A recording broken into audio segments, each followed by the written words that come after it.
2014ஆம் ஆண்டு 10 வயது சிறுமி பாலியல் வன்கொடுமைக்கு உள்ளாக்கப்பட்ட வழக்கில் கைது செய்யப்பட்ட மூவருக்கு தூக்கு தண்டனை ரத்து செய்யப்பட்டுள்ளது. மேல்முறையீட்டு மனுவை விசாரித்த உயர்நீதிமன்ற மதுரை கிளை தூக்கு தண்டனையை ரத்து செய்துள்ளது. 2014ஆம் ஆண்டு 10 வயது சிறுமி பாலியல் வன்கொடுமைக்கு ஆளாக்கப்பட்டு கிணற்றில் தூக்கி வீசப்பட்டார். இந்த வழக்கில் கைது செய்யப்பட்ட மூவருக்கு கொடுக்கப்பட்டிருந்த தூக்கு தண்டனையை நீதிமன்றம் தற்போது ரத்து செய்துள்ளது.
ஜெயலலிதாவின் சொத்து மற்றும் கடன் விபரங்களை தாக்கல் செய்யுமாறு உயர்நீதிமன்றம் உத்தரவு பிறப்பித்துள்ளது. வரும் 25ஆம் தேதிக்குள் தாக்கல் செய்யுமாறு வருமான வரித்துறை ஏப்ரல் 25ஆம் தேதிக்குள் தாக்கல் செய்யுமாறு நீதிமன்றம் உத்தரவு பிறப்பித்திருக்கிறது. இதுகுறித்த கூடுதல் விவரங்களை நமது செய்தியாளர் மதனிடம் கேட்கலாம்.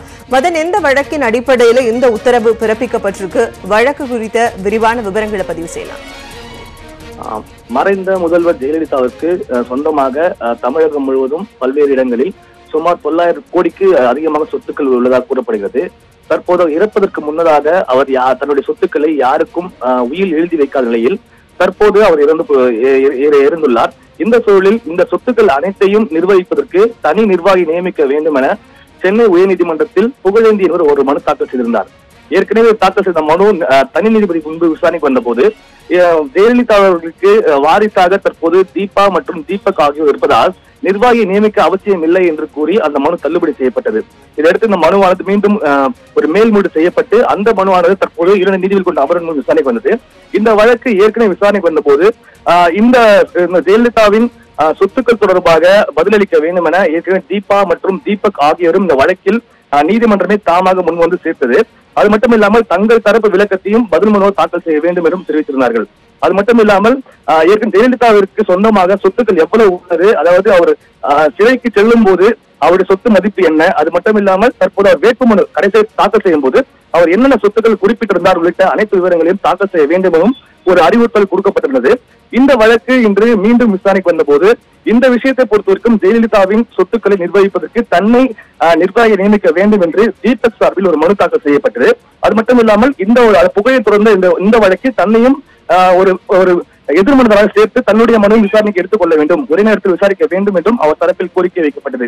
இதனையும் ஏற்றுக்கொண்டு அவரையும் இந்த வழக்கில் தற்போது ஒரு மனுதாரராக ஏற்றுக்கொண்டார்கள். அது மட்டும் இல்லாமல் ஏற்கனவே கொடுத்த கால அவகாசம் தற்போது வரை தாக்கல் செய்த நிலையில் மீண்டும் ஒரு கால அவகாசம் வழங்கியுள்ளார்கள். ஜெயலலிதாவுக்கு சொந்தமாக சொத்துக்கள் மதிப்பு என்ன என்பது தொடர்பாக ஏப்ரல் 25ஆம் தேதிக்குள் ஒரு அறிக்கை தாக்கல் செய்ய வேண்டும் என வருமான வரித்துறைக்கு ஒரு அறிவுறுத்தல் கொடுக்கப்பட்டுள்ளது.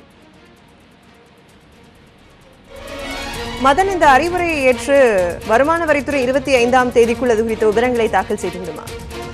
கண்டிப்பா. அதாவது ஏற்கனவே இந்த வழக்கு விசாரணைக்கு வந்த போது ஜெயலலிதாவுக்கு சொந்தமான போயஸ் தோட்ட இல்லம் மற்றும் கொடநாடு இல்லம் உள்ளிட்ட பல்வேறு விஷயங்கள், அதாவது எவ்வளவு சொத்துக்கள் உள்ள தொடர்பான விவரங்கள் அவருக்கு வந்தது. அது மட்டும் இல்லாமல் ஏற்கனவே ஜெயலலிதாவை பொறுத்த வரைக்கும் அவர் ஒரு வருமான வரி கணக்கு செலுத்தாமல் நிலுவையில் உள்ள விஷயத்தையும் நீதிமன்றத்தில் ஒரு சுட்டிக்காட்டப்பட்டது. அது மட்டும் இல்லாமல் தற்போது அவருடைய அந்த போயஸ் தோட்ட இல்லம், அந்த இல்லத்தில் தற்போது தமிழக அரசை பொறுத்தவரைக்கும் நினைவில்லா மாற்றப் போவதாகவும் தெரிவித்திருந்தார்கள். அதற்கான நிலுவையில் உள்ள அந்த ஒரு வருமான வரி தொகையை செலுத்திவிட்டால் தமிழக அரசு செலுத்தும் பட்சத்தில் அதனை அந்த நினைவில்லா மாற்ற எந்த ஒரு ஆட்சேபனை இல்லை என்று வருமான தெரிவித்துள்ளது. இந்த சூழலில் தற்போது வருமான வரி தற்போது நிலுவையில் உள்ள காரணத்தால் இந்த வழக்கில் அவரை அந்த ஒரு வருமான வரித்துறை ஒரு எதிர்மனுதாரராக நீதிமன்றமே தானாக முன்வந்து கடந்த முறை சேர்த்து அவர்களுக்கு அறிக்கை தர உத்தரவிட்டிருந்தது. அதன்படி இன்றைய தினம் விசாரணைக்கு வந்தபோது வருமான வரித்துறை சார்பில் கூடுதல் கால அவகாசம் வழங்க வேண்டும், இது தொடர்பாக பதிலளிக்க தெரிவிக்கப்பட ஏற்றுக்கொண்டே தற்போது வழக்கானது ஏப்ரல் 25 ஒத்திவைக்கப்பட்டுள்ளது. அன்றைய தினம் இது தொடர்பான ஒரு விளக்கத்தை அளிக்க வேண்டும் என்றும் ஒரு அறிவித்தல் கொடுக்கப்பட்டுள்ளது. வரும் 25ஆம் தேதிக்குள் மறைந்த முதலமைச்சர் ஜெயலலிதாவின் சொத்து மற்றும் கடன் விவரங்களை தாக்கல் செய்யுமாறு வருமான வரித்துறைக்கு நீதிமன்றம் உத்தரவு பிறப்பித்துள்ளது. இதுகுறித்த கூடுதல் விவரங்களை எமது செய்தியாளர் மதன் வழங்க கேட்டோம். உங்களுடைய தற்போதைய தகவல்களுக்கு நன்றி மதன்.